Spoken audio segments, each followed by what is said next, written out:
एक गांव में भयंकर सूखा पड़ा था। लोग पानी की एक एक बूंद के लिए तरस रहे थे।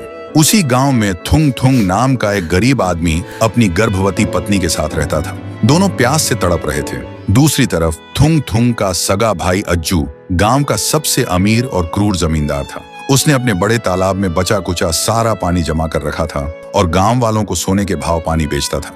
वह अपने भाई और भाभी की हालत देखकर भी उनकी मदद नहीं करता था, बल्कि उनका मजाक उड़ाता था। एक तपती दोपहर थुंग थुंग एक सूखे पेड़ के नीचे बैठा था। तभी आसमान से एक सुनहरे रंग का पक्षी गिरकर उसके पास तड़पने लगा। गर्मी से उसकी जान जा रही थी।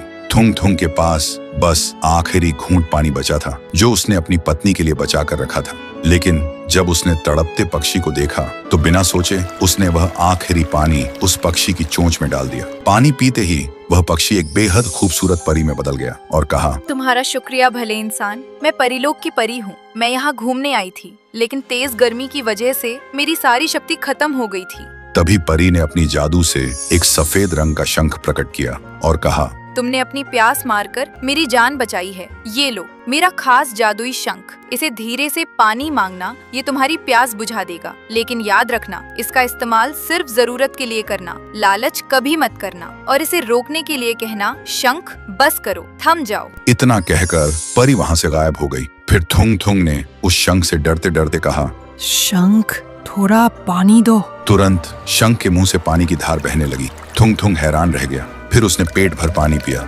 उसके बाद उसने जल्दी से अपनी बोतल भरी। फिर उसने शंख से कहा, शंख बस करो, थम जाओ। पानी रुक गया। थुंग थुंग दौड़कर घर गया और अपनी पत्नी को पानी पिलाया। फिर थुंग थुंग ने वह पानी अपने सूखे खेतों में डाला। रातों रात उसके खेत हरे भरे हो गए। यह चमत्कार देखकर वह चुपचाप रात में गांव वालों के मटके भरने लगा। उधर अज्जू परेशान हो गया। उसका पानी का धंधा बंद होने लगा था।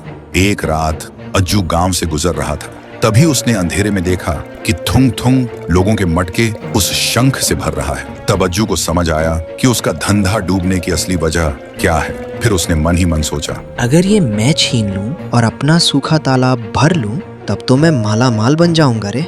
लालच में आकर अज्जू ने अपने गरीब भाई को मारा पीटा और वह जादुई शंख छीन लिया और शंख लेकर सूखे तालाब के बीच पहुंचा और जोर से चिल्लाया, अरे शंख, इतना पानी बरसा कि सब कुछ भर जाए। अज्जू के चिल्लाते ही शंख से समुंदर जैसी लहरें फूट पड़ी।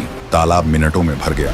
अज्जू घबरा गया। रुक जा, बंद हो जा। लेकिन शंख को रोकने का मंत्र उसे पता नहीं था और देखते ही देखते पानी उसे बहा ले गया। कहते हैं उसी शंख के पानी से आज का विशाल समुंदर बना और वह शंख आज भी समुंदर की गहराइयों में लगातार पानी उगल रहा है। इसीलिए समुंदर का पानी कभी नहीं सूखता।